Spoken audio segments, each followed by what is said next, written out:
But I don't know what to say again.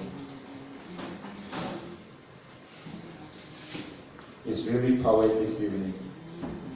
I don't know what you've taken out of what you said. He was sent by somebody to come and deliver his message. And he has come to do his part. The rest is yours.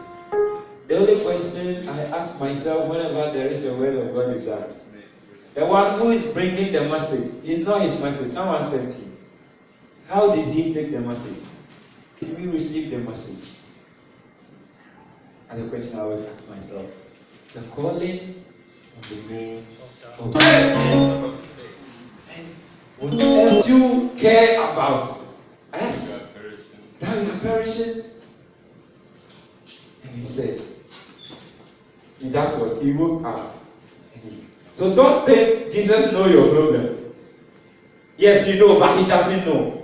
It's up to you to call him his name. Yes, they knew that the man they was traveling with was very powerful.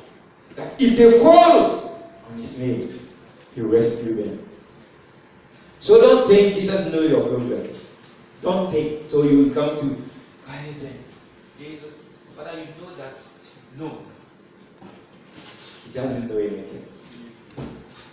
Wherever he's sleeping, wake him up. When he gets